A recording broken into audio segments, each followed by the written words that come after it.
We'll start. So welcome to Noise Fields.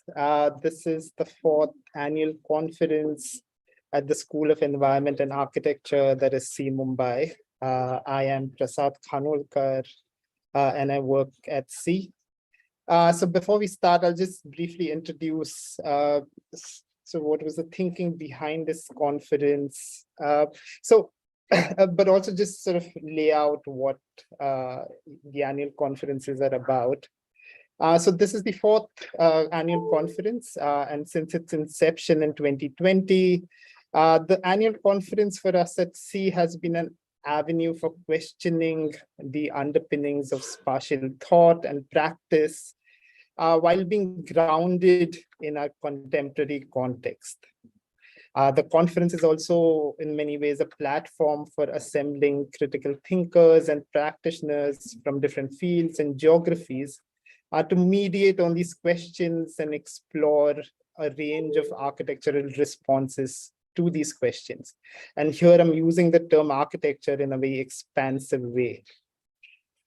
For instance, the Songs of Turbulence, which was held in 2020, just before the pandemic, asked how do we recalibrate architectural practices and knowledges while locating ourselves amidst the uncertainties of climate change, financial economies, technological waves, and civil wars. Right? In 2021, Post-Institution similarly asked, how do we mutate both architectural pedagogies and the architectures of pedagogic institutions in response to the expanding digital space for self-learning, the contraction of physical spaces for learning during the pandemic, but also the urgent need for an intimate engagement with ecologies. Right? So how do you think about it in a post-institutional form? Last year, in 2022, Forests of Imagination curated conversations around inventive methodologies for engaging with and for reimagining our contemporary world, while consciously departing from the orthographic and binary systems that aim to measure, count, standardize, and program our world. So in many ways, all three conferences were inquiries into thinking about research, practice, pedagogy, and methodologies that not just moved beyond the older dualisms, disciplinary norms, and pathological understandings that capture our world, but also to open up ways for imagining other worlds in the present. Now, Noise Fields is no different in that sense. It builds on these conversations from the previous three iterations and aims to take it ahead by attending to noise. But the question is, why noise and why now? And so there are a few sources for this noise that I want to briefly lay out very quickly. So in many ways, noise is immanent to space and our mediations of it. Right? So one could think of the cosmic noise in Earth's atmosphere that continually interferes with the audio and visual signals that we're sending across. Or one could think of digital noise that inhabits in our representations while we continually try to reduce so that they don't disturb the messages we're trying to convey. Or the notion of inner noise that we struggle with and try to reduce to gain clarity. So although noise is immanent to a space, we tend to describe it particularly in terms of disturbances and interferences. Right?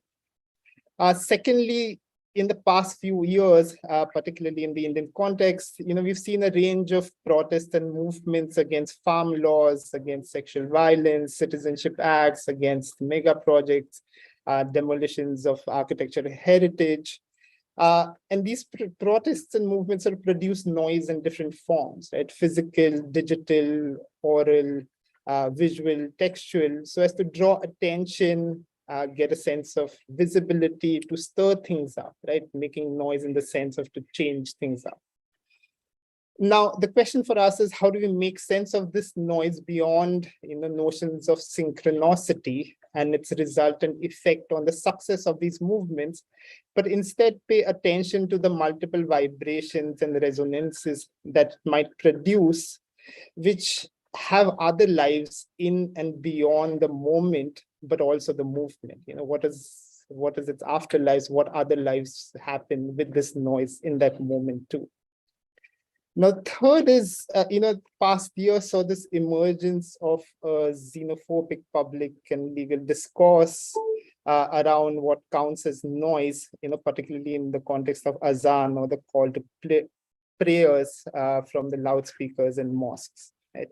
And this public debate and legal debates have raised questions about regulating urban religiosity through laws around noise. But it also raised questions about religion as a matter of public and private space, but also a matter of public and private practice and belief systems, right? And so how do we sort of engage with this notion of noise in that context? Now, at the same time, over the past few years, the urban streets have become this competing space for different volumes of noises during religious processions, right? Where the competing volumes become a way of asserting one's identity, but also presence in cities, right? And this is not to ignore that these amplifications are also a space for other kinds of things, which festivity and pleasure and celebrations and dance and trance and release that happens within it, right? That's not to ignore that, but also, brings about a question of how do you make sense about this legal and public discourse around noise that is emerging today. Now, lastly, the presence of noise around signals the fact that we inhabit a space of multiple dissonant forces and rhythms that are always in friction with each other, and noise here refers to a thick, dense, superfluous, and cacophonic composition wherein multiple ideas, claims, bodies, stories, and songs are circulating with different frequencies and colliding with each other. Right? So how do we engage with this thickness of noise, but also its compositions? What kinds of compositions are there in this noise? Right? Now, architectural inquiries and practices have either ignored or insulated themselves from engaging with noise in productive ways, and for varied reasons. One is the historical lineage of reading the varied intensities of acoustic waves through logics of property rights. Right? Such logics of property have lent not just the distinction between noise and sound as two distinct urban entities, but it has also produced the field of acoustic design and governance, which is filled with an array of experts and practitioners who are primarily concerned with either policing noise as a nuisance or pollutant, or with designing spaces that carry signals efficiently by muffling out noise. Right? The second reason for this insularity is the prevalence of oculocentric and orthographic methodologies for drawing space. Right? So on one hand, largely speaking, knowledge systems have always been rooted in racial and colonial methods of seeing, right? As the phrase enlightenment and the age of reason indicates. And this way of seeing has suppressed the oral, which was at that point sort of closely tied to the word of God. Right? So reason became tied with the notion of enlightenment and seeing. Now, on the other hand, the orthographic systems that dominate architecture knowledges tend to obviate noise of experience, the details and narratives and stories of experience, which cannot be easily comprehended or accurately measured. Now, Noise Fields, the annual international conference at sea, aims to move beyond such insular techno-managerial forms of engagement with noise and operationalizes different ways of making sense of this cacophony of noise in contemporary southern cities. So it asks, how do we engage with noise? How do we listen to it? How do we draw it? Right? Now, the question, how do we engage with noise, also warrants a question about what does it mean to be sonorous subjects, right? Where what does it mean to listen rather than to hear noise? Right? Where hearing often involves the goal of understanding as against listening, which does not assume any such ends, but involves straining the ear for a possible meaning that is not immediately accessible amidst all the noise that surrounds us, right? And so these are some of the large questions with which we're grappling at the moment. And this conference aims to engage or figure out ways of engaging with noise, but at the same time work against its normative connotations as nuisance and pollutants. And in this conversation, see what resonates with us in this process. And it might resonate with different people differently, right? Now, this conference is a larger rubric under which there are a number of other events that are being organized at sea, and I'll introduce them at the end of the conference. So for those of who are in Mumbai and outside and are interested in events, stay with us till the end of the conference and I'll speak more about them. For today, we have assembled for this conference an exciting range of panelists from different parts of the world who are going to talk and engage with this idea of noise fields based on their own inquiries and experiences. So what we're looking forward to is for them to pose new questions, new ways of engaging with this notion of noise fields, but also gesture towards possible ways of working through this conundrum that we've termed as noise fields. So we have 4 panels. The first one is noises of freedom. Second is architectures of amplification. The third is of densities, intensities, entanglements, and cacophonies. And the last one is drawing babble. And we're hoping that you can stay with us till the end, despite or alongside all your busy schedules and care work that you might be involved in. So we're hoping that you can stay with us till the end. So with that, I'll hand it over to Prasad Shetty, who's a professor and the Dean of C, to begin with the first panel. Thanks a lot. Thanks, Prasad. So this place I'm sitting right now. I'm sitting really after the pandemic, and then I didn't realize this place would be so noisy. So bear with me for all the traffic that is on the street, because during the pandemic there was a lot of silence here, but now it's kind of, it's quite crazy traffic. And to add to that, there will be often movements of ambulances and fire, because the fire brigade is very close. So the fire tenders, and to add to that also, because the airport is very close, you'll also hear flight, which is suddenly today, it kind of, they've decided to take this runway. So all those noise will be there, and this panel will be in 2 languages. हम 2 भाषाओं में बात करेंगे, हिंदी, हिंदुस्तानी, उर्दू, जो आप बोलना चाहे वो, और इंग्लिश, अंग्रेजी, बम्बैया हिंदी, बम्बैया, सॉली का तमिल, कन्नड़ी का हिंदी, और no, Solly has you have a Panju dimension to your Hindi also, no? So all of those Hindis, and so it's not bilingual, it will be multilingual. So हम अलग-अलग भाषाओं से बात कर सकते हैं, बात करेंगे. My name is Prasad Shetty, and I work at the School of Environment and Architecture, one of the founding members of the School of Environment and Architecture.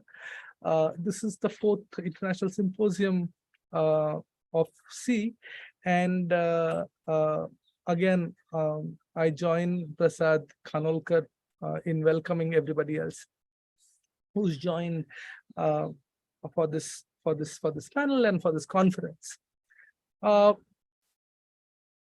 We're trying to kind of, we're hoping to achieve something in this panel. So it's more of a conversation, set of stories kind of, placed, and small bits and pieces of what we've been thinking. So with me are Samsher Ali sitting in Delhi, and Solomon Benjamin sitting in Chennai, who's just returned from Kochi after a fantastic boat trip also. So we will talk of all of them and a little later. Just to kind of put in context of what and why noise. Around 2013-14, Vivo, Oppo, Redmi, and so many other cheap phones, smartphones, flooded the Indian market. And if you remember, Solly, we were also kind of, involved with that, this Micromax networks and Lamington Road and everything. So Micromax was also had a very aggressive presence around that time, only to disappear in another couple of years. In 2016, Jio entered the internet world with the PM himself advertising for it. Suddenly, everyone appeared to be connected to the world. Now, this is very interesting. And there was also a sense of, liberation, so to say. In fact, the promise of the internet and smartphones to facilitate all kinds of autonomies, individual and institutional, was celebrated across the world. And many people spoke about, how the smartphone and the internet kind of, will facilitate a kind of a liberation. This liberation, and connected to it, the emancipation, was a liberation through an alternative environment, the environment of internet and smartphones. And this, and because there was a flood, we can assume that this environment happens and requires an excess. Only then this environment can happen. And in this case, the access and availability of an access to the internet and smartphones. Or in other words, the noise of the internet and the smartphones. Now, there appears to be the relationship between the idea of noise, the environment, and they seem to make each other. Noise and environment seem to make each other. We'll be exploring a small bit of this with Samsher's presentation. After 2019, the government of India became more intense with its policies regarding nationalism and market, and obviously there were protests against this. Again, the protests with a lot of noise that were unheard of in recent years in this country. The pandemic came as a blessing to the government, silencing many of these noises. But while these noises were silenced, there were other noises that were increasing. Noises of WhatsApp chats, Instagram, and the Facebook posts. The internet and the smartphones facilitated this. A few other things had also started happening. The OTT content had risen algorithmically, almost predating on the internet and the smartphone environments. Facebook, Instagram, and WhatsApp became one company. The Pegasus scam opened up, revealing super surveillance along with institutional trappings. Moreover, while some news grew in intensity, the other news, the other news disappeared quickly. I mean, this is the world of trolls and fake news and all kinds of things, actually. I mean, we called something fake, and I mean, as if there were no fakes before, but we called something fake. The hope in the noise of smartphones and internet to facilitate an en masse liberation and emancipation appeared to be fading, because the platform, the world seemed to be hijacked. Rather, these became easiest to hijack the narratives and perpetuate a narrative. Noise as an excess seemed to have this relationship with the idea of liberation and emancipation, as well as of trapping and engulfing. We'll explore this also in this panel.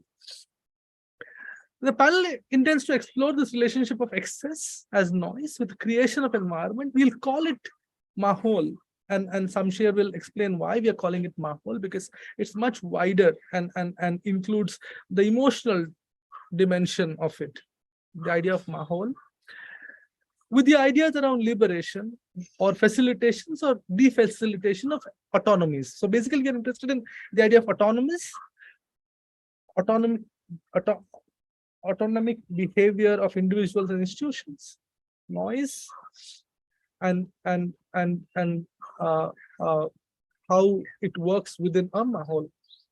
We are looking at the spatiality of that. We are looking at the mechanics of that, and we are looking at how do you reread the world through them.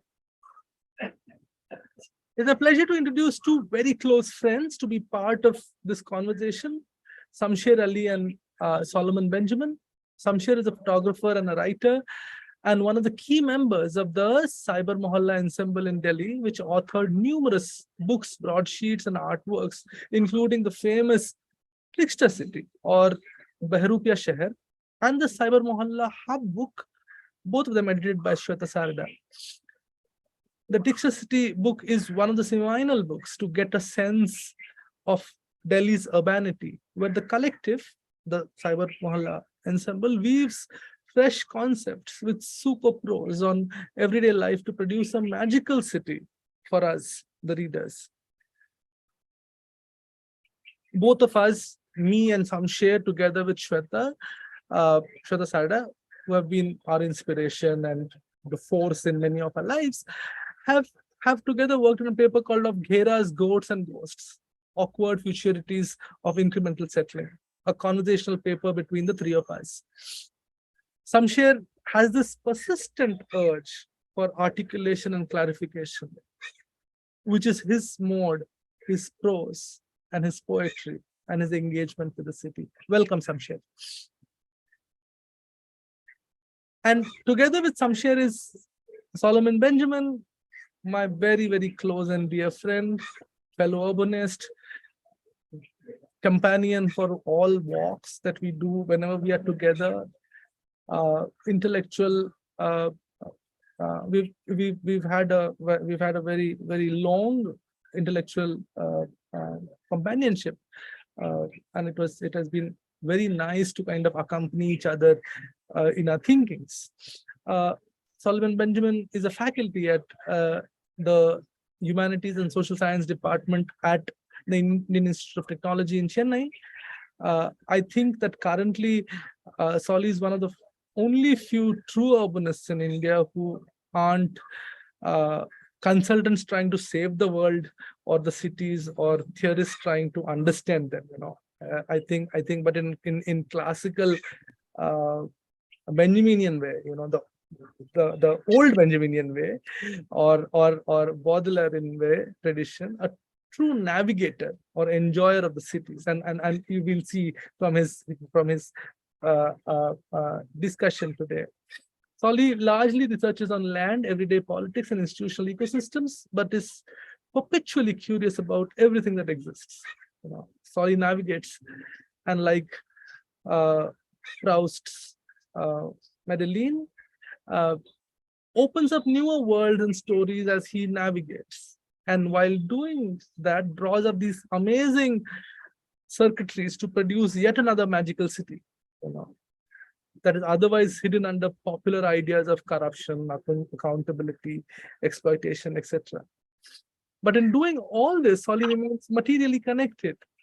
And this is his form of engaging with the city. Welcome, Solly. In this discussion, which is very exploratory, we'll start with Samsher making his articulations around the idea of mahol. The closest English translation to this term is environment. That is what we thought, but environment not in a natural environment way, but the environment as ecosystem, as a condition, etc. I will then invite Solly to take us through some of his navigations through mahols of spirits and touts and bureaucrats and boats and games of all kinds to explore the mechanics of these mahols. I will make the third and a brief presentation on the form of the mahol and the idea of freedom which is tied to it. We shall then have a brief conversation around the emerging ideas and finally widen the discussion with all of you in the last part. I'll also invite Prasad Khanolkar to kind of co-moderate this session with me. Prasad is already lurking there. Yeah, he is there. Yeah, okay. So Prasad will be joining me in moderating this, and so we'll start with Samsher and the idea of Mahol. Some share. Thank you so much Prasad, invite करने के लिए और introduce करने के लिए बहुत बहुत शुक्रिया। मैं जो माहौल है, डेली लाइफ, रोजमर्रा की जिंदगी है ना, उसके अंदर जो डिमांड है उससे एक माहौल बनता है।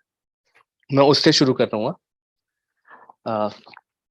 डिमांड के ढेरों एग्जाम्पल है हमारे आसपास जो हम एक दूसरे से करते हैं, विभिन्न तरह के जगहों में, विभिन्न तरह के रिश्तों में और विभिन्न तरह के ढांचे में।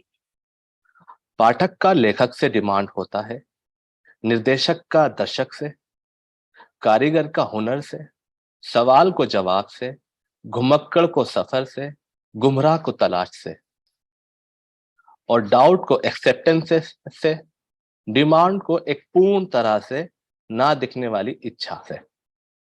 जरूरत दस्तक का मिश्रण है, इसी कारण वे बहुत खास बन जाता है, सोचने में लाया जाता है, विचारा जाता है, बहस किया जाता है। ये किसी एक प्रोसेस के भीतर का हिस्सा है।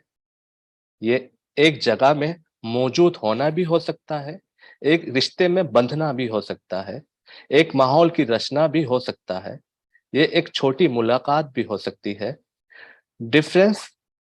डिफरेंट तरह के अवधि से डिफरेंट तरह के स्ट्रेंथ आते हैं। डिमांड उस अवधि में रहते हुए निकलता है। जैसे घड़ी बनाते हुए कारीगर से डिमांड होगा कि वह सही समय बताने वाली घड़ी का निर्माण करे, लेकिन समय का सही उपयोग करने का डिमांड उस सही घड़ी या कारीगर से जुड़ा नहीं होगा। खास बनता है अपनी प्रत्यक्षता से, दो रिश्तों के बीच के कनेक्शन की प्रत्यक्षता, संबंध ही डिमांड को ऊर्जाहित और उभार देते हैं। प्रोसेस एक संबंध की तरह है और संबंध का आकार लचीला है। वो सालों साल का भी हो सकता है और कुछ समय का भी। किसी एक रिदम में आने से दूसरी रिदम का डिमांड आता है, जैसे एक धुन के बाद दूसरी धुन का डिमांड आना है, जैसे एक आइडिया के बाद दूसरा आइडिया का डिमांड आना। डिमांड एक कार्यविधि की तरह है। अगर आप कार्यविधि में दिए गए तरीके नहीं अपनाओगे तो मुकम्मल छवि नहीं उभर पाएगी उसकी, जिसको आप ड्रॉ करने की कोशिश कर रहे हो। लेकिन ये तब होता है जब अपनी बनाई कार्यविधि हमारे पास मुहैया हो तो। लेकिन कोई कार्यविधि ही नहीं, फिर क्या? फिर जो बनाने की कोशिश कर रहे हो उसके लिए डिमांड कैसे पहचान में लाया जाए का सवाल हमेशा रहता है। मैं एक फोल्डर शेयर करना चाहूंगा। शेयर।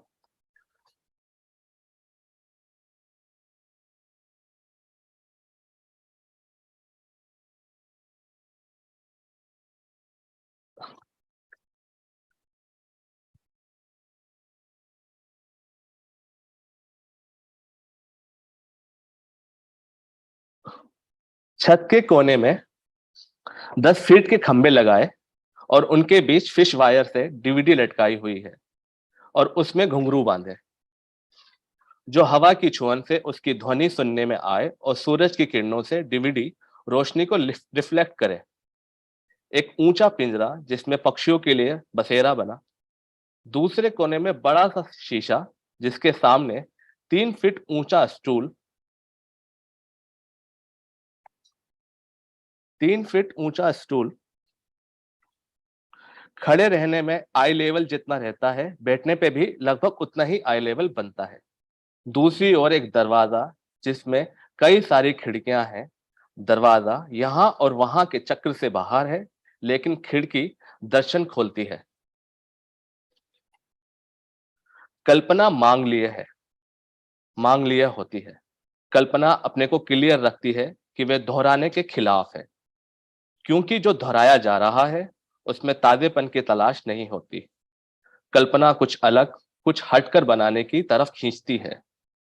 अलग जिसका एहसास पहले जैसा ना हो, हटकर खुद को किसी दूसरे तार से जोड़ने की उपेक्षा को ध्यान में रखकर बढ़ना। आज हम जो भी करते हैं हमेशा की तरह उसे वैसा ना करें। तो हमें नए ढंग से उसे करने के लिए कल्पना करनी होगी कि वे किस तरह से दूसरे ढंग में हो सकती है, पनप सकती है, बन सकती है। रोजमर्रा के साथ इसका बहस है और रहता है। रूटीन का असर बहुत ठोसता लिए हुए है। दैनिक जीवन के चक्र में होना अभ्यास करने जैसा है शायद, या शायद नहीं। अभ्यास निपुणता लाती है किसी चीज को करने में, उसकी गुण को निखार रहे हैं, उसमें उसमें परिपक्व हो रहे हैं। लेकिन रोजमर्रा की जिंदगी के अभ्यास में फॉलो कर रहे हैं पिछले दिन को, ऐसा लगता है। अपने आज को अपने बीते हुए लम्हे से मिलाने की प्रक्रिया में बंधे हैं का एहसास महसूस किया जा सकता है। बीते हुए समय को इस कदर फॉलो करना कि कल्पना का जुबान धुंधला ही रह जाए। इसमें जो समय है, क्या उसे रुका हुआ समय कह सकते हैं, जो सिर्फ खींच रहा है इलास्टिक की तरह? क्या रोजमर्रा में परिपक्व होना भूल भुलैया बनाता है? हम उसमें भूलते जा रहे हैं जिस दिशा में हम जा रहे हैं। सवाल है, आप अपने रोजमर्रा में आज जो करते हो, आने वाले कुछ वर्षों में क्या है जो अपनी रोजमर्रा का हिस्सा नहीं रखना चाहोगे या जिसे बदलना चाहोगे? छत का आइडिया 2008 में आया इस सवाल से कि हमारे आसपास एलएनजेपी लोकेलिटी में एक्सपेरिमेंट करने की जगह कहां मुमकिन लगती है। सोचने पे घर दिमाग में आया, लेकिन घर या कमरे में कर नहीं सकते क्योंकि वहां पर्देदारी का एहसास है। उसके बाद गलियां दिमाग में आती हैं, लेकिन गली में निरंतर आवाजाही का माहौल रहता है जिससे बाधाएं उजागर होंगी, जो खुलने से पहले सिमटने की तरफ धकेलने लगेंगी कि कोई और जगह नहीं जहां तुम ये कर सको। तब छत का ख्याल आया, जहां गतिमान गली में आवाजाही के अवरोधक होने का समझ नहीं है और ना ही पर्देदारी के झिझक का एहसास है। जीवन या करने में विघ्न या डिस्टर्बेंस नहीं कर रहे हो का समझ और पर्देदारी को आघात नहीं पहुंचा रहे हो का पहचान, या इसकी शंका से बाहर या आगे निकल जाते हैं, तब जीवन या करनी के साथ ऐसा रिलेशन बना रहे हैं जो अद्भुत है या हो सकता है। अपने बीच में सवाल उठा कि एक्सपेरिमेंट का ख्याल कहां से आ रहा है। दैनिक जीवन का बना बनाया जो ढांचा है, वे परत दर परत ठोस होता जा रहा है, जहां नया संवाद नहीं बन रहा है। नया का लैंग्वेज जैसे बहुत ही धुंधला है। घर, कारखाना और स्कूल और ऐसी तमाम जगहें और इनसे जुड़ती मिलती जुलती जगहें जिसमें हम शामिल होते हैं, कहीं कम तो कहीं ज्यादा इनमें जरूरत समाई होती है। जरूरत के साथ फायदा और नुकसान का मापतोल भी किया जाता है। अगर जरूरत से बाहर निकल कर देखें तो क्या हमें कुछ दिखता है अपने आसपास? हमने पाया निर्माण दो तरह से हो रहे हैं। एक मार्केट के लिए बनाया जा रहा है, बेचने के लिए, और एक दूसरा रूप सज्जा के लिए, खासकर घर। इससे सवाल बना कि किस तरह का निर्माण जो घर की रूप सज्जा के लिए भी नहीं हो और बाजार में बेचने के लिए भी नहीं हो। एक ऐसी जगह जो बने बनाए ढांचों और संदर्भों के परिभाषा के समक्ष उन्हें बिना नकारे अपने स्वयं की परिभाषा रचने में हो, फिक्स ढांचे से खुद को सींचे भी और उनके सामने सवाल भी करे। छत इसके लिए बहुत मायने पहले से देती हुई दिखती है। उसमें पर्सनल स्पेस और कलेक्टिव स्पेस का कनेक्शन ऑलरेडी दिखता है। छत में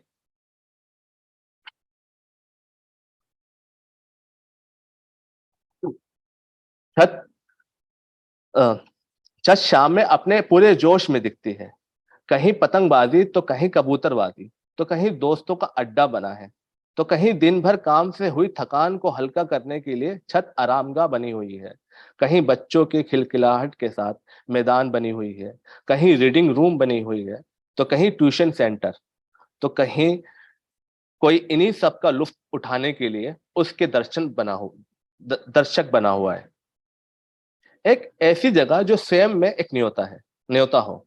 ऐसा नहीं होता जिसमें कोई आना चाहता है, बैठना चाहता है, सुनना चाहता है, सुनाना चाहता है, सोचना चाहता है, खटखटाना चाहता है, कल्पना करना चाहता है, देखना चाहता है, उस जगह को कुछ देना चाहता है, जगह से अपनी जिंदगी में कुछ ले जाना चाहता है, बांटना चाहता है, शामिल होना चाहता है, शिरकत करना चाहता है।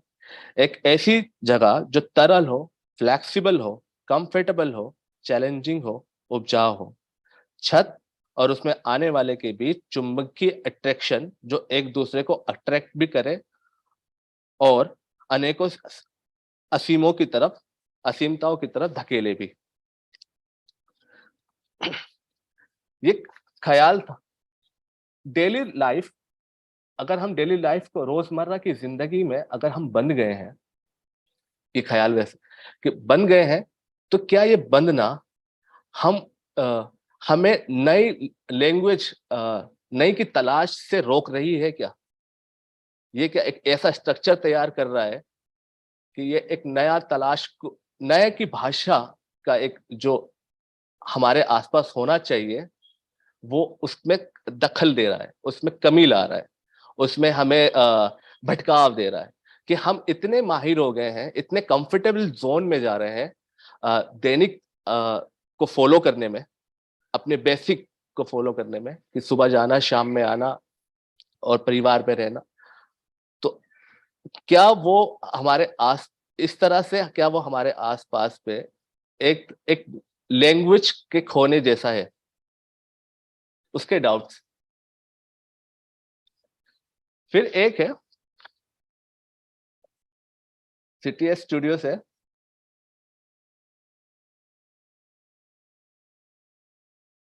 ताकि मन शहर में लगा रहे। ये 2010 में किया है।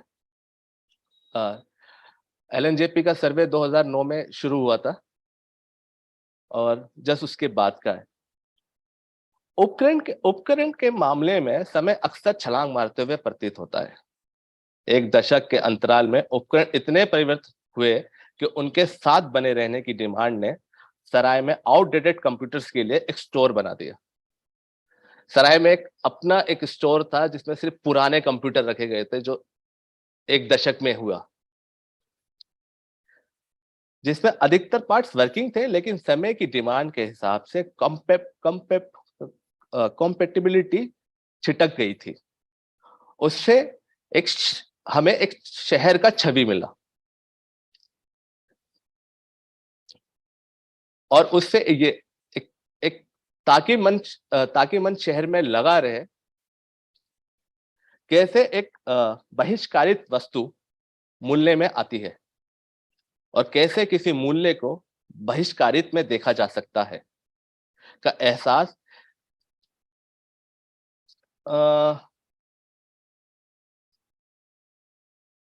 एहसास एलएनजेपी के सर्वे के थ्रू देखा जा सकता है।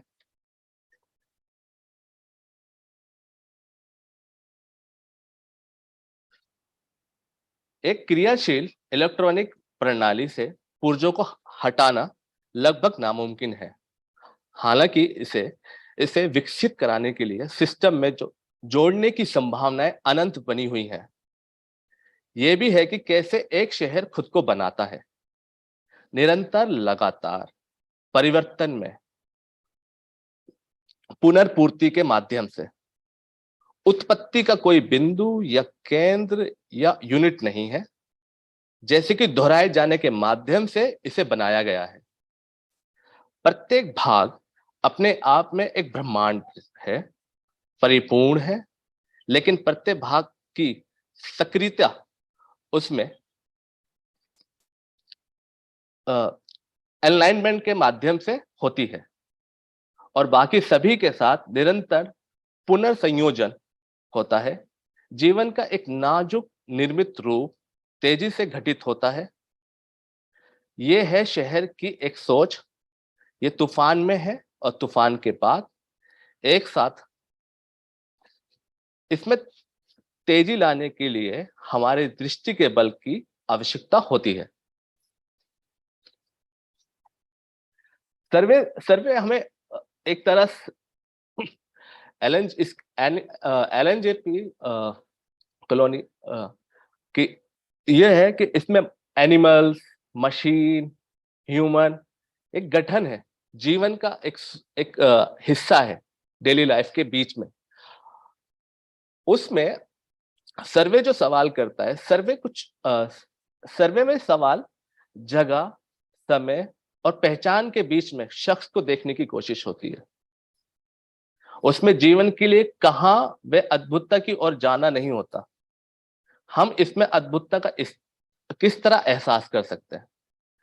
सर्वे सवाल जानकारी और चिन्हित करने के लिए समय का स्कैन करना है, मगर जीवन उसमें उन पलों को लाने की कोशिश करता है जो तरल है और ठोसता के भीतर से होकर गुजरती है, क्योंकि ठोसता में होने के लिए तरलता से होते हुए जाना होता है। चिन्हित होना, खड़ा होना, जमे होना और स्थिर होना इसके भीतर के अस्थिरता को मूव में रखता है। इसके बाद हमें एक सवाल, एक ख्याल भी आया कि सर्वे कैसे सत्ता कैसे देखती है, सत्ता कैसे एक कंट्रोल में लाती है, उसे जीवन और उसके भूमिकाओं के साथ उसका किस तरह से नजरअंदाज का रिश्ता रहता है। तो फिर उसके क्वेश्चन आंसर से एक छोटा सा बनाया था, आप कौन है, सर्वेयर पूछता है। तो जवाब देते हैं, मुझसे कुछ भी बोलो, मैं एक कहानी सुना सकता हूं। मैं धरती का मनुष्य और आसमान का बेटा हूं। मैं तूफान हूं। मैं आधी रात की संतान हूं, आधी रात की। मैं सफेद छाया हूं जो किसी के हाथ नहीं आती। आप कहां से आए? सोने के बाद जो जगह दिखती है, मैं वहां से आया। मैं वहां से आया जहां पर पानी ही पानी था। जागो तो दिन भी गीला, रात को सोए तो नींद भी गीली। सूरज और चांद धरती के बीच में, सूरज का प्रकाश चांद को जलाकर राख करना चाहता था और चंद्रमा अपनी ठंडक से उसके तेज का एक कवच बना रहा था, और मैं उस कवच से आया हूं, आसमान के किनारे से आया हूं। वो जगह जो रात को शहर में जुगनू की तरह चमकाती है, जगाती है। वो जगह हमेशा अपने अंदर रहने के सवाल करती है और सवालिया निशान में जीती है। मैं आग में से आया हूं। मैं जिस जगह पर था, मुझे बाहर की ओर धकेल रहा था। ऐसा लगता था कि इस जगह में मैं अपने जीवन जीने की तलाश ला रहा हूं। सर्वेयर पूछता है, आप यहां कैसे आए? हम यहाँ पर तूफान में बहते हुए आए थे। शहर के समुद्र में किसी आइलैंड की तलाश में थे। कहते हैं ज्वालामुखी की मिट्टी सबसे ज्यादा उर्वरता में होती है। हम गुफा से आए। दोस्तों के घर जब आया तो देखा कि वे आज भी अपनी कविताओं और गीतों से बनी चीजों में डूबा है। मैंने उससे पूछा कि क्या तेरे से कभी ये सवाल नहीं किया गया कि कब तू इस जीवन में रहेगा? वो बोला, तुझे क्या लगता है कि ये सवाल मुझसे होना चाहिए था? मैं एक दिन घर लौटा तो पिताजी ने मुझसे ये सवाल कहा कि इसमें कब तक तू रहना चाहता है, आगे क्या होगा? घर और अपनी दुनिया में किसी एक को तुझे चुनना होगा। मुझे अपनी दुनिया की ओर देखता तो कुछ नहीं दिखता था, और घर की ओर देखता तो उसका बढ़ना दिखता था। इसलिए मेरा निर्णय मेरे खिलाफ गया। वो दोस्त हंस के बोला, मुझसे यह सवाल हुआ तो तुझे दिखा दूंगा। मैं यहीं रह गया। सर्वेयर पूछता है, आप यहाँ कब से हैं? हम तब से हैं जब यहाँ पर नालियों में से भालू निकलते थे। मैं यहाँ शर्मत के जमाने से हूं। तो यहाँ पर उसकी कहानी, जब जमीन में गर्म भाप निकलती थी, लोग उसमें अपने हाथ डालकर अपने हिस्से की और अपने लिए मिट्टी को निकाल लेते थे। हफ्ते के पहले दिन के बनने की शुरुआत हुई थी। जब मेरे जीवन में यह सवाल आया कि आप यहाँ कब से हैं, तब इस जगह में इतनी भीड़ थी कि ये जगह नक्शे में दिखती ही नहीं थी। सर्वे पूछता है कि आपके घर में कौन कौन है? कई मकड़ियां हैं, कुछ कॉकरोच हैं, छिपकलियां हैं, एक चूहा जो मेरे साइज से बड़ा है, और कई रूहें रहती हैं। कभी कभार मैं अकेले होता हूं, और कुछ चीजें आकर अचानक से दस्तक दे जाए या गिर जाए, तब लगता है कि मैं अकेला हूं, वो सब चीजें मेरे साथ हैं। सर्वेयर ने पूछा, आप क्या करते हैं? मैं मौसम बनाता हूं, हवाओं को दिशाएं देता हूं, पानी की रफ्तार में बहकर निकल जाता हूं, पक्षियों के साथ बतियाता हूं, मैं दोस्त बनाता हूं और पागलों से मिलता हूं, मैं इस जगह को हर रोज नए रूप में बनाने की कल्पनाएं करता हूं। आपके यहां पर रहने के दस्तावेज क्या है? सर्वेयर ने पूछा। एक आग लगी थी, हर कोई किसी किताब में अपना नाम देखना चाहता था। लंबी लाइन थी, एक आदमी सड़क पर खड़ा हुआ किसी किताब को पढ़कर सुनाता और सबसे पूछता, फिर वो दीवार पर एक पन्ना लगाकर चला जाता, उसमें जो भी वहां उस मंडली में आते सबका नाम लिखा होता। उस आदमी के साथ मेरे कई फोटो हैं, वो दीवार मेरे घर की है। तो इस कैसे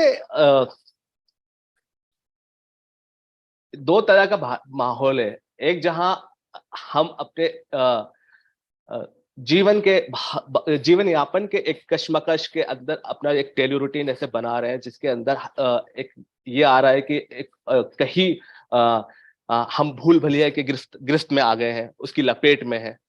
और एक है कि जब उस सत्ता की नजर से उस पर बात की जाती है तो कि वो जो जीवन की उन्माद है, ऊर्जाएं हैं, कहानियां हैं, उसको ऐसे कैसे दरकिनार कर दिया जाता है। फिर आता है माहौल। माहौल जो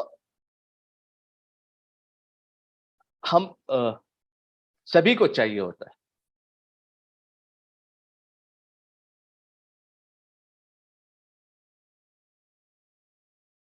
हम सभी को चाहिए होता है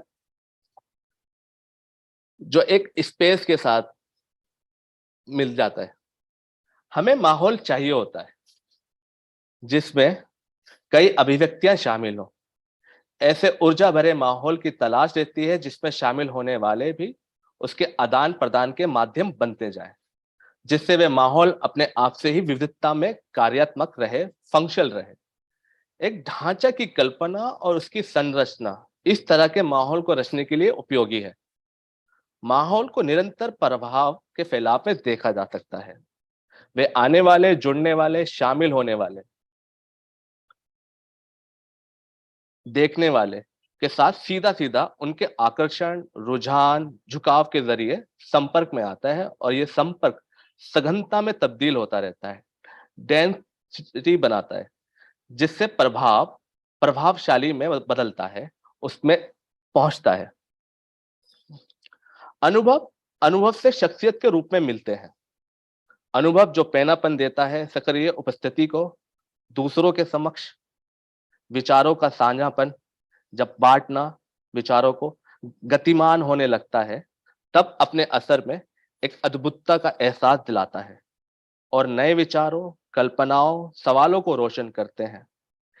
सिटी स्टूडियो के बुनियादी ढांचे को विचारों का साझापन कैसे किया जाए जिससे एक रचनात्मक माहौल का गठन हो सके के जरिए भी सोचा जा सकता है। इस ढांचे की परछाई सब जगह मौजूद है। हमें इसे अपने संबंधियों में इसका एक रूप देखा जा सकता है। होनियों में होने वाले तौर तरीकों को चर्चा में लाना संवाद को गाढ़ा करता है, फिर चाहे वो अपने साथ हो या कईयों के साथ। कवि, designer, painter, architecture, photographer, researcher, संगीतकार, मूर्तिकार इत्यादि। हुनर और रियाज दोनों एक दूसरे के लपेट में तीव्र होते हैं, डांस करते हैं। क्या किया है और क्या करने की दिलचस्पी है, इस सवाल में अवधि की गुणवत्ता मूल्य दर्शाती है। अवधि को घटा दो या बढ़ा या निर्धारित कर दिया जाए तो इसमें उभरते जवाबों के रूप बदलते जाएंगे।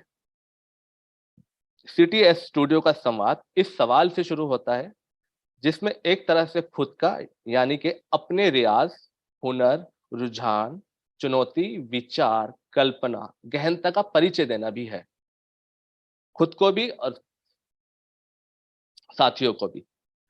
संवादों से अपने आइडियो को तलाशा और तराशा और उसे एक रूप में अंजाम दिया सिटी स्टूडियो में। यहाँ फिर एक सवाल आता है कि कब लगता है कि एक आइडिया पूरा हो गया है, कब लगता है कि एक वर्क फिनिश्ड हो गया है। Thank you.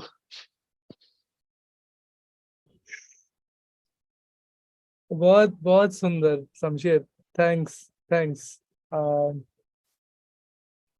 बहुत बहुत सारे बातें, बहुत सारे आइडियाज, और सिटी स्टूडियोज के साथ सॉली का तो बहुत लंबा संबंध भी रहा है एक्चुअली। जी। मैं भी एक आई थिंक एक बार, मैं एक या दो बार आया था, मैं एक बार सिर्फ घूमने के लिए और एक बार इन्वॉल्व था, पर Solly I think was there for a longer time. The और और जो एलएनजीपी और सर्वे की बात कर रहा था Shamsher, so just I think this was uh, this was an interesting kind of a moment when the city was kind of trying to rehabilitate people or resettle, and for that required one count or the number of families, inhabitants, households. And that is when, that this survey was taken up, and then that beautiful encounter with the surveyor that Samsher talks about is actually the engagement that happens in the CM Hub, or in City on Studio, or both actually, City Studio platform, or both. There are many things that came up actually. Samsher ने बहुत सारे बातें बताए, and I think जगह, रिश्ता और ढांचा, ये जो फ्रेम सेटअप किया तुमने, place, relationship and framework, and to imagine a mahol, to imagine a condition, and then started off with, he used the term demand, but it can also be expanded to cause, but also be kind of opened up into the idea of desire, instinct, aspiration. So it's not necessarily a market demand, but it includes a larger idea of demand. So it was beautifully kind of kept as a key hinge for the idea of the mahol, the idea of the demand. Or and I mean, there are plenty of things which will come up in the conversation, and I think Solly will also allude to many things. But just one thing that I want to mention, underline at this moment, is the idea of the chat. And jo chat ki chat as a space, but also as a place, but also as a potential, but also as a potential for practice, as an infrastructure for practice. I think one of the most amazing things to kind of think about actually is like the idea of the chat, or the terrace, private and public, inside and outside, movement but not movement, involved but not involved. It is in many ways this in between place. So thanks Samsher for introducing us to all these wonderful clarifications, but also descriptions and narrations and stories. And one last thing is the language question, and the poetry, the role of poem, the poetry. How do you kind of the techno-legal world, when it encounters the poetic world, what happens? What takes place? And life happens in between, and or always in the encounter of the two. And you try to kind of bring down poem into techno-legality, and it's not possible, impossible to hold it. So this is something which also came out in Samsher's presentations. Thanks very much. We'll come back with a larger conversation. Solomon Benjamin, welcome again. Solly. Shamsher तुम्हारा ये screen बंद कर देना तो Sorry. हाँ Stop here. Solly Yeah, sorry. Yeah, I'll just, can you all hear me? yes Yeah. Yeah, so I'll just maybe share my screen, and thank you, Prasad, and thank the two Prasads and all of you to arrange all this. And it's good to be sort of back, even though it's virtual. What I'll do is, first of all, I'll ask Prasad how much time we have, about 15 minutes or something. yes yes Yeah. 15 is fine yeah Okay, so I'll just, I think I'll start off by this point. Maybe I'll just share my screen, share the PowerPoint. I'm just trying to see how to do it. Is it, I think it comes under share screen, right? Yeah, okay. And I don't know if you can see it now. Yeah, you can see it. I'm just trying to move it to the first one. So yeah, I just wanted to can you see the screen? Yeah, so I just wanted to mention that, when you first all sort of sent me the email, and the idea of noise, it just happened to be when there were two other emails coming in. One was from the government of Kerala, which seeks to digitize land titles, and as a way to control the noise of unruly urbanization. And there was another set of emails which were also somewhat of a similar kind of a tone. So it just seemed that it was just sort of coincident, but it just seemed that, if you think about noise as a sort of metaphor of the popular kind of, the spaces that we see in most of the city, it seemed that that has a kind of a interesting,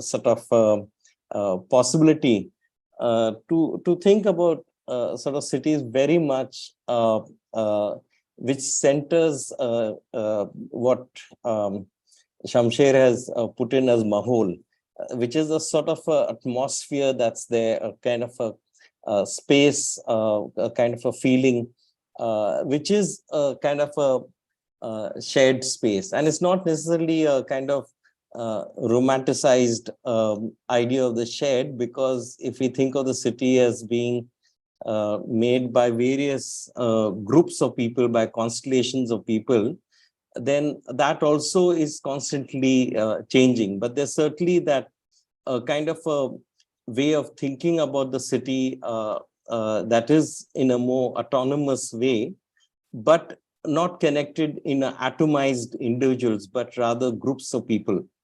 And it's not necessarily about resistance or about something which is in reaction to something else, but rather appropriated on your own terms. And I think that's a really important point to remember, because what Shamsher was, how he was responding to the survey questions posed through this kind of poetic space, which transcends the logic of the survey, and I think, and also disrupts it in a sense, but disrupts it on its own terms. So I think this idea of the Mahol, which has been opened up, that's very central to think about the value of noise. I'll just see how to change this. And I think that the kind of various kind of noise spaces, which and I think these are not just esoteric, but very material. I think what I would like to emphasize is the materiality, because that is what kind of is important to understand also the politics of like an anti-noise, or to create a kind of silence, which often comes from sort of planners, policymakers. Maybe they have their own noise to create, but I think this this materiality is very important to bring on the forefront, but also to rethink the word materiality just beyond just the physicalness of it, but really in terms of what it means in more complicated ways. So I think while I'm using the word materiality, and that's hopefully I'll try to convey that in the slides. It's to think beyond it. It's a kind of spatiality. So, for example, when we think about, and this is largely sort of Bombay oriented, because of a particular project, a group of us, including Prasad Rupali, we've been involved in looking at Malad, is that, if you look at various kind of spaces which construct most of the city, whether it's rent control, the pagri system, the tenancy rent control, but also in terms of on the right-hand corner, you can see the policy for grant of repair permission for existing unauthorized structures of tolerated category by the ward office.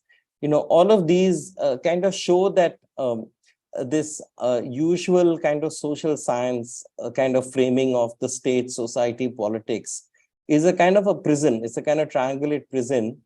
And one needs, as I think Shamsher did, that a kind of poetic way to respond to the surveyor, and in a weird way, almost break the binary between what the surveyor's own mind is saying and Shamsher is saying, and the paper on which those responses has to be fit in. And here I just want to put in these images, and these are from blogs, but that is exactly the interesting part.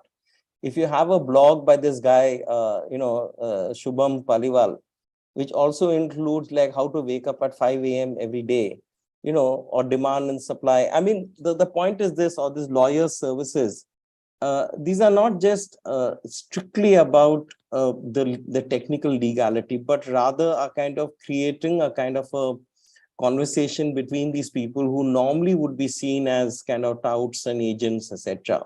So it again goes back to, as we were talking when we first were connected on this symposium, if I was trying to get a driving license, I would be going through a tout, and I would be discovering, as I did, where the tout is so deeply embedded in the office of the RTO, the Regional Transport Office, where a part of the e-governance of the RTO is actually being run by the touts. Okay, and I think so. There's that again, this blurring of the boundary between who's the state and who's not the state.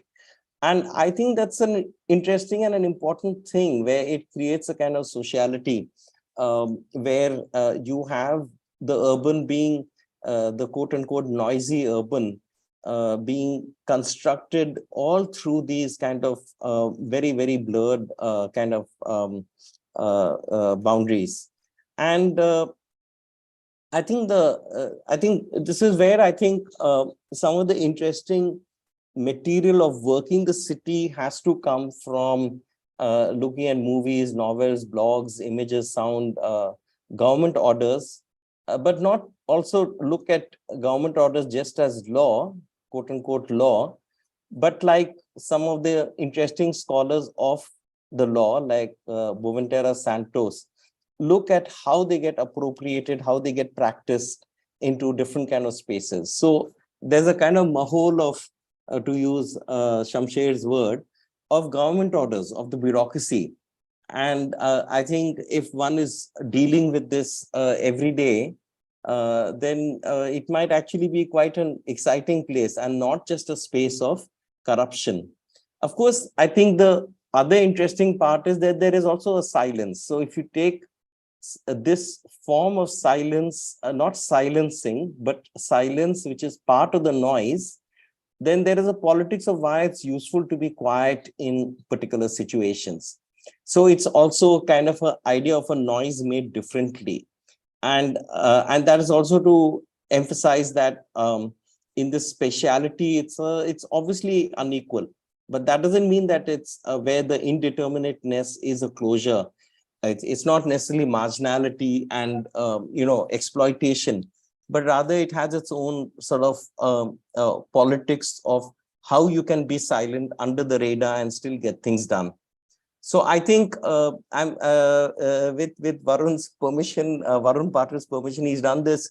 Who's been researching, who at that time was researching land in northern Bangalore, and right now is in a site close to you, those in Bombay, where he's looking. He's probably right now in Dharavi, where he developed this really complicated and interesting circuit diagram, as was mentioned by Prasad, of various ways in which you can work the bureaucratic system. Some of these are popular protests, some of these are hunger strikes, some of these are working the bureaucracy, various kind of legal provisions. How do you make a 98C into a 99C? What is the kind of a holder's khata, the occupancy certificate? Where does the ration card come in? The address proof? Very much this kind of fluid administrative space, and which I sort of called it then the onion diagram. This is just a part of the image. He kind of a diagram showing different kind of lands, how they were routed through various parts of the Karnataka government and the Bangalore Development Authority or the city corporation.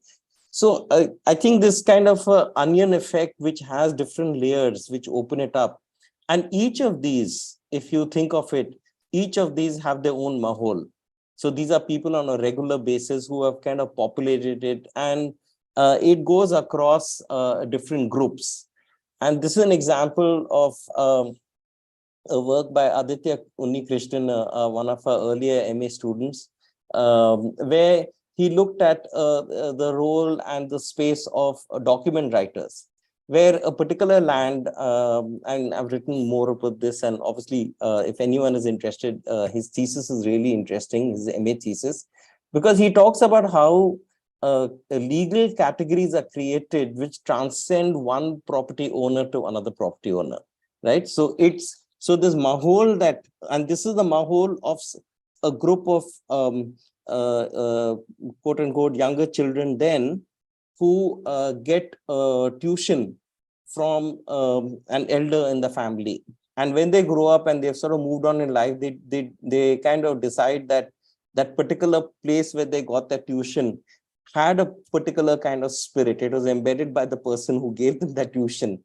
And therefore that gets written down in a legal document, which then transcends one property transaction into another. I'm just giving you this as an example because I want to kind of emphasize this imagination that one needs or one can depend on in thinking about these kind of spaces. We talked about pedagogy, about how do you research the city. I think you need an imagination of stories. You need this kind of imagination which goes just beyond the data. And I think this kind of idea of the mahol is a really very, productive kind of way of about thinking about urban life. And I just put this slide in just 10 minutes ago. So it was there. In fact, many of these are put in just as we were talking. And I put it this kind of disembodied older iPhone kind of systems, which was from one of our research, not just for you to look at the numbers and all these figures, that was for a different purpose, but rather to emphasize that this represented a form of language with people who can't get into IIT and all these kind of places because the circumstances of even English and of course money and going to coaching classes and all, but they have their own language of how they work these technical systems, very sophisticated phone systems, and to be able to communicate when they go to Shenzhen in China. So I'm just making a point that working a particular technology also breaks these kind of boundaries. And so there will be a mahol for people who deal with the screens. There'll be a different kind of mahol for people who deal with the connectors, which then get water affected, right? Battery systems. I'm just making a point that this line between technology and how people work the technology itself generates languages, which creates these kind of connections, which create a kind of a space. And I think this is something, okay, since Prasad had mentioned about my recent trip to Kerala and the boat, and one of the people is just sitting next to me here, his family vessel. I mean, here it's, yes, it's a fishing boat, but it is also a place they were cooking food. And they used my presence there as I was told later, as a sort of excuse to have their own evening out on a kind of a quote unquote uninhabited island. But what is interesting is the kind of which seems cliched, but it's a very important point, that the kind of fluidity in the way the boat was used. This is also used to carry fish. Each of these containers, between where you see these narrow planks, it's quite deep. It's like almost 4 feet, 4.5 feet deep. And each of them are connected so we can wash the system. So there are small details in the boat. And obviously you can be pouring whiskey, as you can see in the foreground, or cooking in the background. And is these kind of spaces which I think sort of signify a particular group of people, just as the notice board in one of the India coffee houses, which showed all these various photographs, which are very common, right? You'll see it in some of these restaurants. But what they're actually showing is how that space is sort of celebrated, how it's used.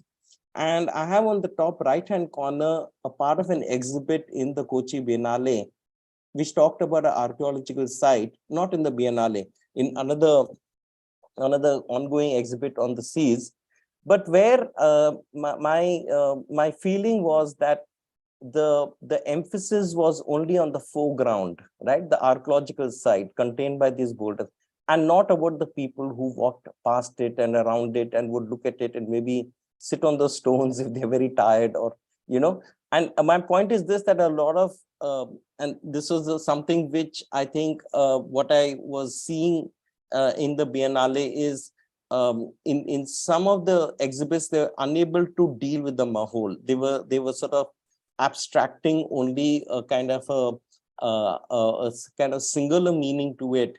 And I think that's why if one is thinking about cities, to think through music, in this case, this is a very famous kind of rap band and all, and also to think of disruptions. So I don't know how much time I have.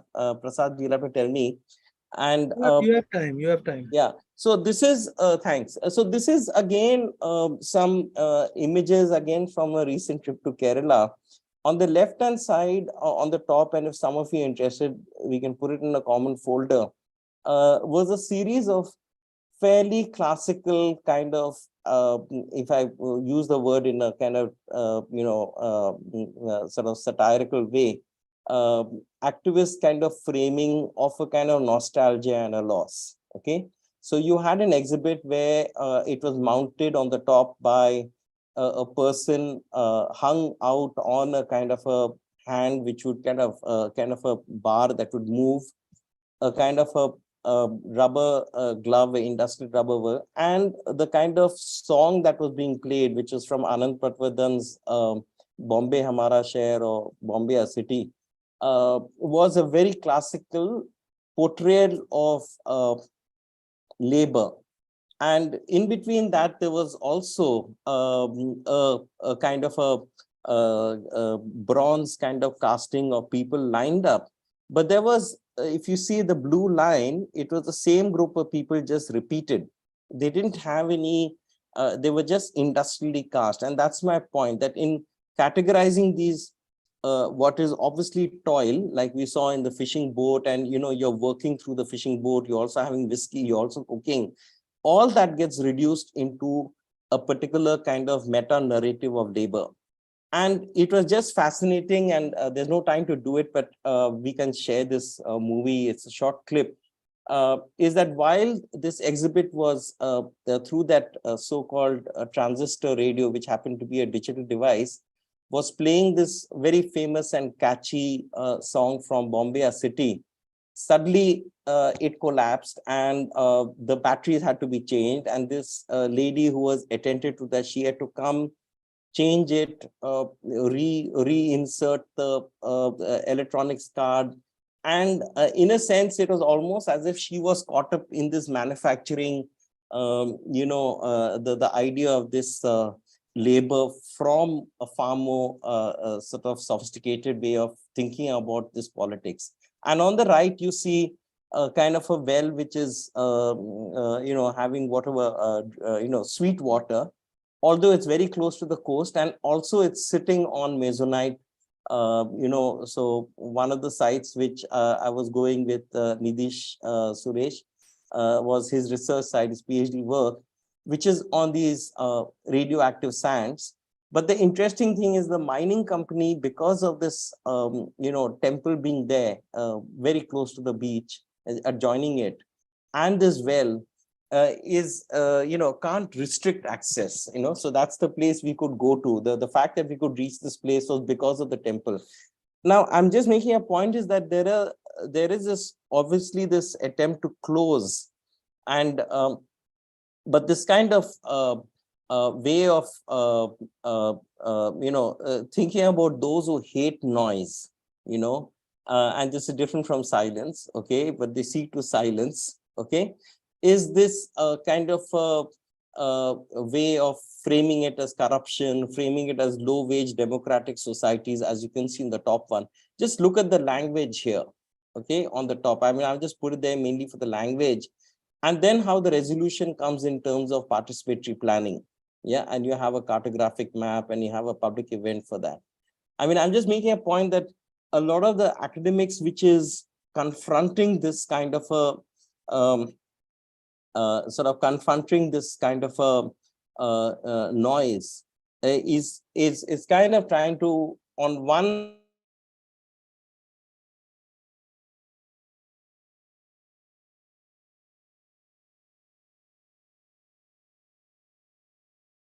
kind of quote unquote social orders and the promise of social justice and the promise of planning, all those kind of narratives come together. And then you have, of course, famous writers like David Harvey, who in 2019 are really saying that we should actually get back to this kind of meta narrative. And those people who are kind of getting into those nuances are kind of wasting their time in the how and where, and rather than asking why did it happen. And why did it happen is, of course, there's a singular why, because all the noises get compressed into a single big noise, which is created by this meta capitalism. So I think there's a serious problems with it, because what this does then is that it leads that kind of idea to fearing the masses, and quote unquote third world urbanization into chaos, youth unrest, and of course threatening US capitalism and markets. And here's a kind of a screenshot of a very famous now huge project proposal led by quote unquote progressive academics who are very important. And if you look carefully at the way they framed their language for the National Science Foundation, it's not very different from another very old Charles Abraham, whom we were all taught when we were looking at urbanization in the 60s, who looked at third world urbanization as a serious threat to US interests and rising communism. So there's a very interesting article on this I saw, written interestingly on a popular magazine. I'm sure it never got published. And it's set in the Indonesian, Southeast Asian context. But the point I'm making is this, and I'm purposely showing, I'm not showing a kind of World Bank kind of or a kind of a conservative foundation using this language, but I'm purposely showing so-called, progressive critical geography, people who are on the leading edge of that, taking this kind of a perspective. And this is not unreal in a sense, because in Bangalore itself, you have with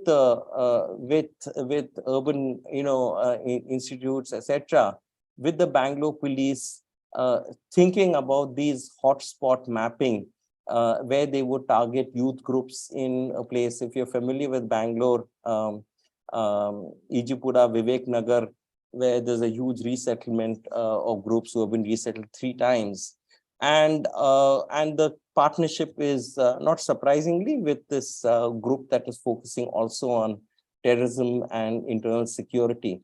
So, and here we find this kind of problem of where this corruption kind of narratives go to. It slips into this kind of a way. And this is just one of my last slides. We were looking at the new high-tech special economic zone not far from the airport, Varun Patil and myself. And there were these 2 guys who were supposedly, Swami and friends. Sounds a bit like R.K. Lakshman. And they were caught of, stealing their records from the KIDB office. And then they found that, they were stealing their own land records. But there was a kind of narrative in the press, which came out later in some of the press, the DNA news, that, they were kind of involved in their own complicated life. They had their own mahal, which was complicating this special economic zones into different kind of land titles and stuff like that. So I started with this, talking about this email from the government of Kerala, which on the 20th is having this meeting on land titles. And I thought I'll end over here, showing that, I don't know if you can see it on the right-hand corner, the ghostly image of, those 2 youths, who then, this was before the movie Kantana came, but having this Bhuta Kola kind of way of, occupying and sort of occupying a kind of territory and posing logics different from what the survey and the plan, very much like what Shamsher chose to talk about Mahol through this kind of poetry and through this kind of different logics. So yeah, thank you very much. I'll try to stop share. Yeah, here we are. Thanks, thanks, Ali. It's 2:43. What I'll do is I'll kind of, I had some images to show, but I think I'll just share it. Let's see for a couple of minutes if I can.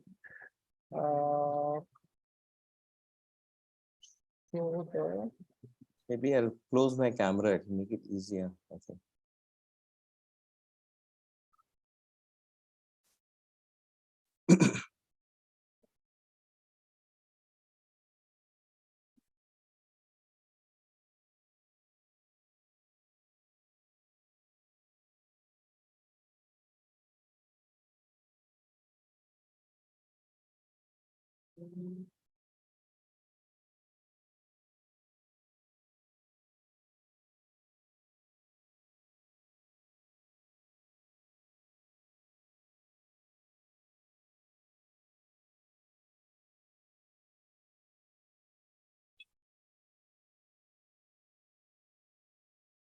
Yeah. So.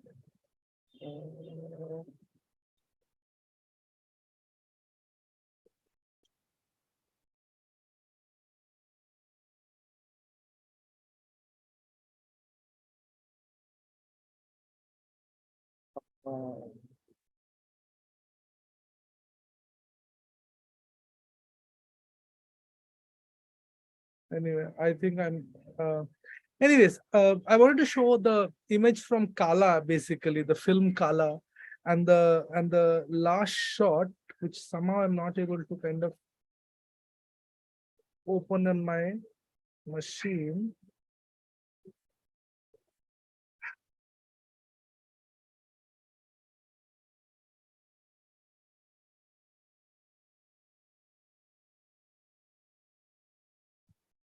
Or you could show a screenshot. Dipti, can you? I'll just send it to you. Can you show it? Yeah. Yeah.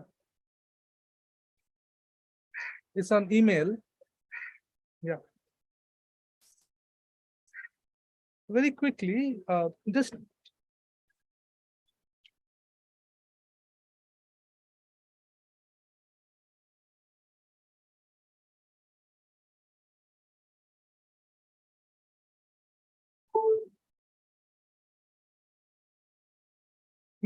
yeah.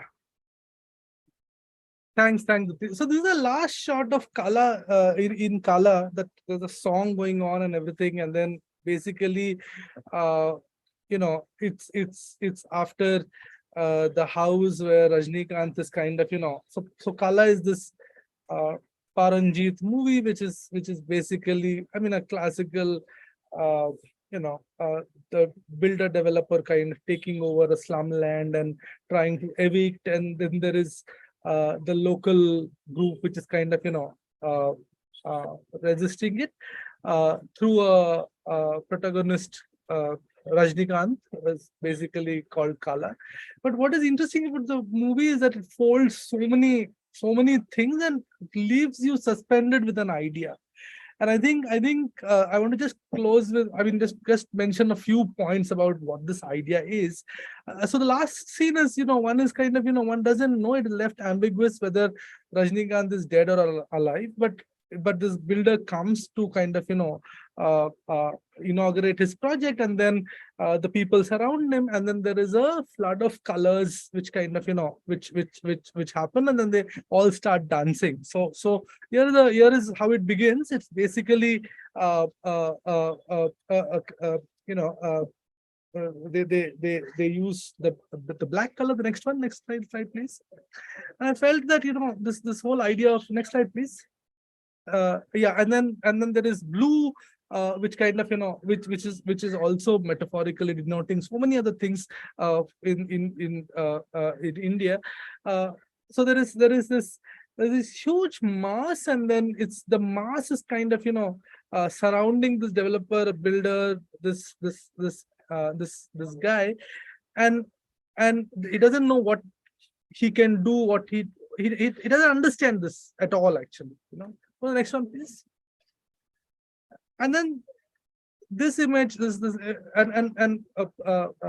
and Samshir both spoke about atmosphere, shared, constellation, collective, group, and particularly Solly, going beyond Lefebvre and Polanyi, and also rethinking the idea of materiality in its concept as a conceptual tool.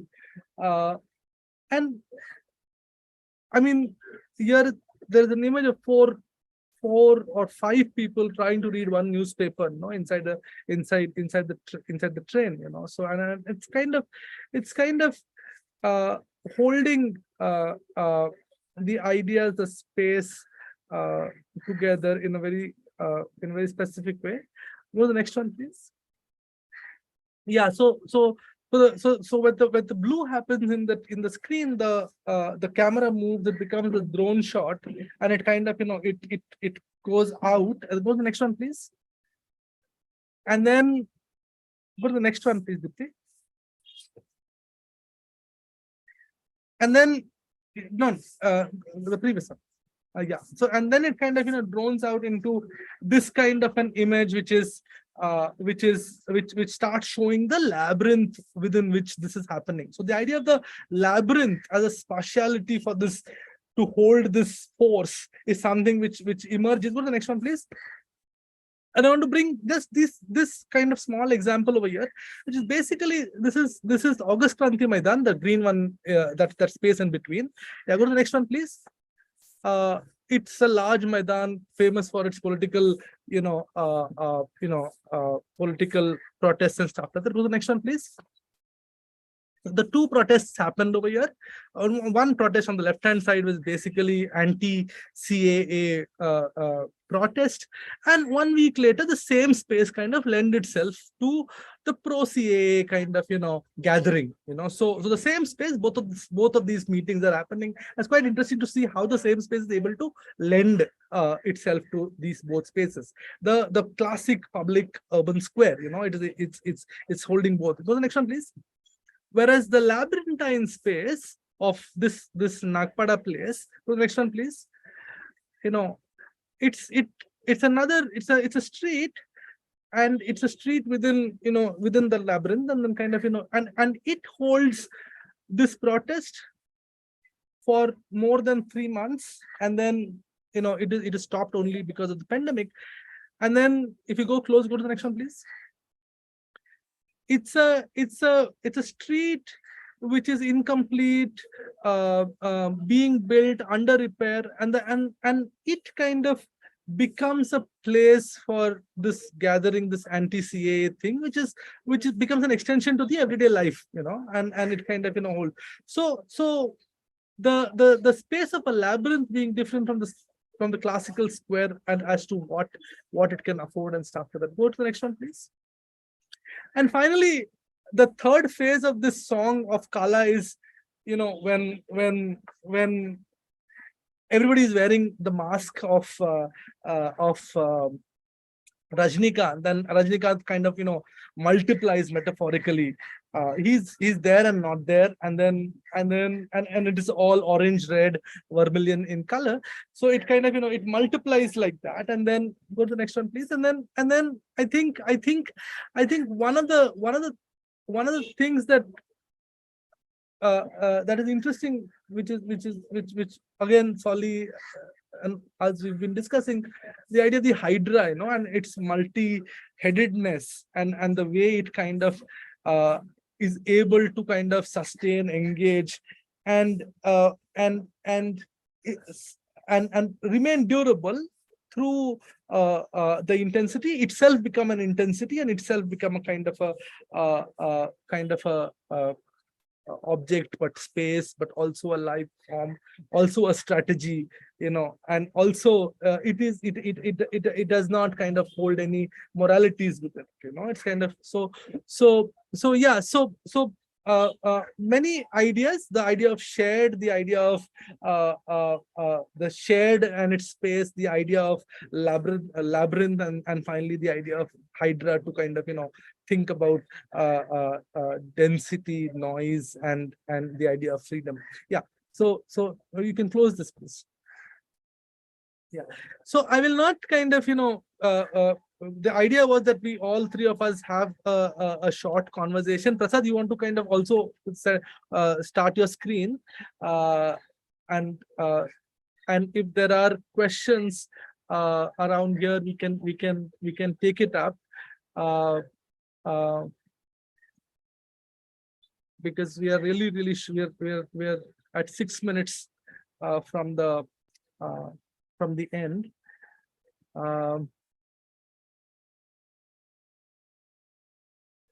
If there are questions, one can write on, or one can raise their hand, and we can invite them, or Prasad or anybody else from amongst C group wants to kind of interject at this moment. And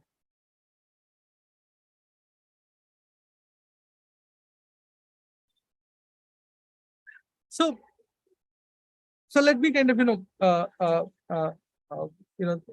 bring this. I can't hear you. Were you saying something, Prasad?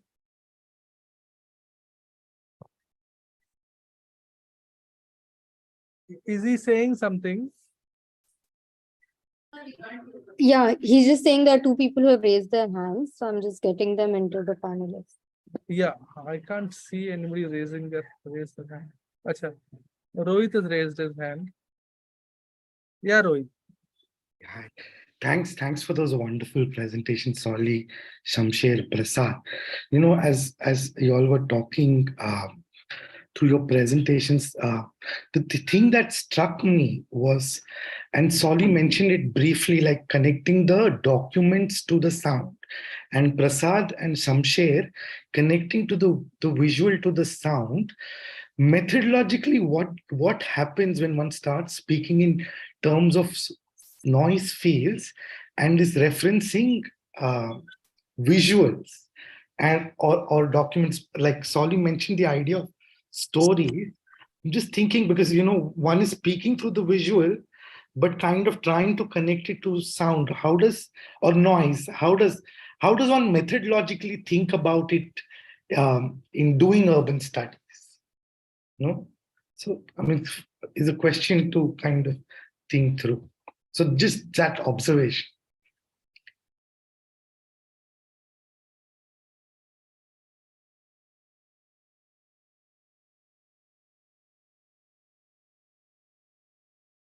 Shamsher, आपको respond करना है? आप कीजिए पहले, मैं करता हूँ फिर। अच्छा, हाँ, तो वो लखनऊ वाली हो जाएगी, वो गाड़ी चल जाएगी। पहले आप।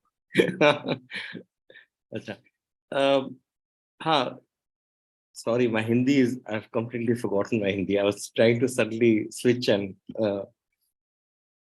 I just thought, this, why this idea of stories and I don't think I've ever been a poet, but if I could, I may have tried something. But I think it's important to, I think one of the big problems today in, especially the social sciences, and I also think that there's, in a sense, which I never thought of till a few years back, of the value of, at least when I was doing architecture, is there was a huge emphasis and there was funding for that, for field work. So I think we had 3 terms in the year, and every term we would do at least one minor trip, and in the year there was one major trip. Major trip was like going across the country kind of situation. And a lot of this was, you're not just drawing, but you're drawing, observing, walking, talking to people. And to my surprise, that which was a huge surprise and a shock, is that this was not, there wasn't that this kind of a space in social sciences. And I would say especially anthropology, as I got to know it, both in India, but also the University of Toronto, where there was a kind of a disciplining of this ability to listen carefully, to observe, because you had to have the theory first and those categories to come before you could, even talk about it. It would be in a classroom, you feel embarrassed if you can't pose a theoretical question before you describe, or before you kind of even try to convey what's happening around you. So I feel that one of the useful ways out, as and this is not a new thing, I think when Boventura Santos, right, in 1977, in a really nice volume towards a common sense of law, and then much later in 2018, the 2000s, the 1977 one was probably his thesis, where although he's Portuguese, he's going to Brazil and he's doing field work talking about various kind of property negotiations that are happening, including with the electricity authority, and then trying to show how people invent, groups of people negotiate and invent terms which are treated as law. And I would strongly recommend that work. It's all there online. I think he makes a point, and that is what Shamsher was also saying, that to capture the kind of, to sense or capture, I don't know, capture is a very harsh word, to sense the mahal of a place. And what are the kind of sensibilities that people are bringing to that, and how you as a researcher or as an architect or as a designer or whatever, you kind of become part of that. Just to give you a sense, I think one of my first meetings with Prasad and Rupali, after the Sarai thing, that I'm talking in their, quote unquote, their territory in Bombay, was walking into a room and they were negotiating with quote unquote local community of how to redevelop their flat, and everything was around 33/7 and 35 by something. It was all, the language was all through these kind of regulatory terms, which I just kind of sense. And that was the mahal of the place of, talking about the city through those kind of spaces which are opening up through these particular directives. So I feel that it's the value of thinking beyond the kind of discipline of the text and how you are supposed to write it.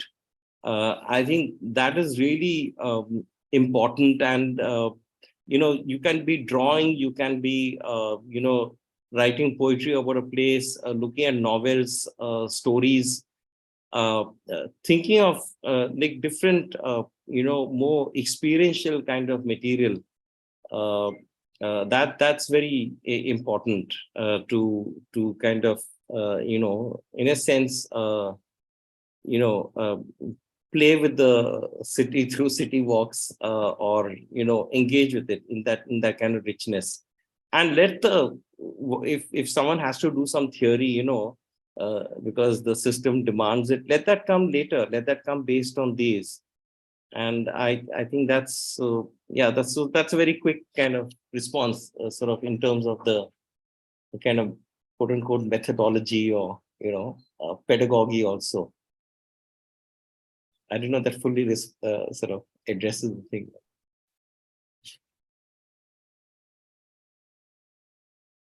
Yeah, it does. Okay. Are there any more questions from the attendees? You can post those questions in the question and answer, or raise your hand.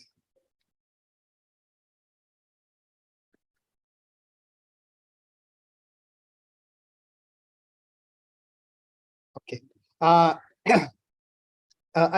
just had a quick question to actually both Saudi and Shamsher. One was, in terms of just Shamsher's, sort of the invocation of the roof in relationship to the house and in the relationship to the street as this space. And I was wondering, if you can just expand on what is it that it offers. And I was, for Saudi, I was thinking just to, all the kinds of documents that you've, I've seen you over and followed your work for a few years now, and there's always this thing of all the documents that you see of, property cards and different kinds of things, which in some sense have all these writings, right? And I was wondering if that space of the document, right, because we've, the two things that we're talking about, one is this notion of the labyrinth and something being as noise, but a sense of the surveillance that does clarity, right? But there's this in between space of the roof and this document, which is both in some sense, somewhere in between, right? And is there something that, the space of the documents where things are being written continuously without ever being digitized or, clarified? And for Shamsher, what is the space of the roof in the sense of, in the relationship to the street and the house that it offers? To just think about how does it, is there a certain translation of noise and silence that it offers, or something more than that? I was just wondering.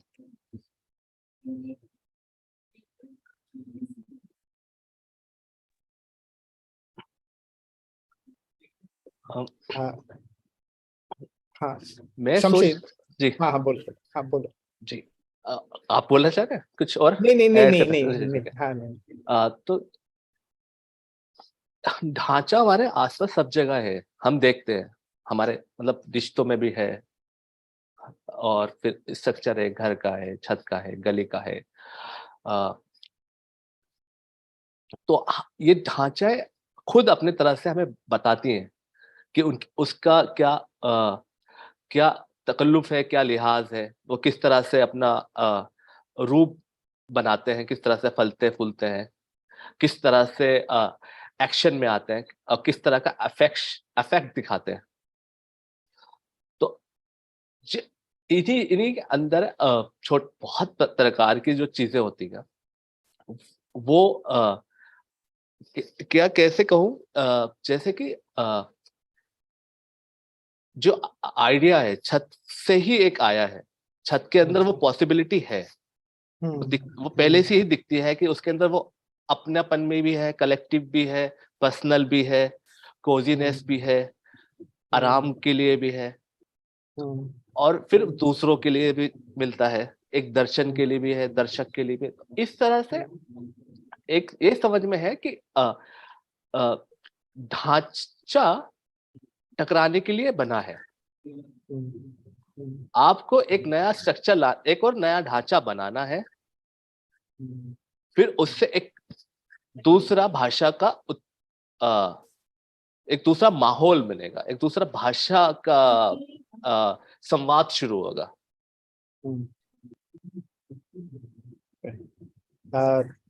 Thanks, Shamsher. Saudi, did you want to respond? Yeah, I think very quickly. I think the documents, in a sense, they always.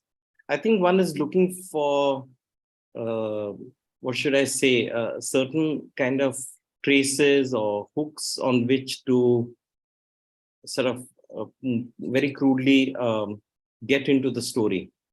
And I think that whether if it's a physical plan as sort of the sort of ex-architect, you always know that things are going to change. I mean, even if you draw up a plan, if you're negotiating with the client or the contractor, things change, or then people do other things even once the place is constructed. So there's always a life. These are always life spaces, and I think, and they also represent a kind of a agency of people beyond quote unquote yourself or your own education. So I think that's kind of important in that sense, which often gets lost in a lot of the narratives, the social science narratives, which go along the marginality way, where there's marginality, there's closure, etc. Basically, those are distrustful of any other agency apart from themselves. There's a kind of arrogance over there. And I think these documents and their appropriation are just a really good sign that that's not true. Right. So very, very quickly, Right. Yeah, I mean, I asked only because I was wondering, there's a poetics of the documents, right? Like in the margins, and that sort of emerges through the documents in terms of this notion of noise versus clarity sort of starts to break away. All right. So we'll end this session here. We're already out of time. Thank you so much, Shamsher. Thanks so much, Saudi, for these wonderful presentations and provocations. We'll carry on these to the next session. It's 3:08, and we'll start the next session at 3:30. So in about 20 minutes. So please stay with us, and we'll see you then. Thanks a lot.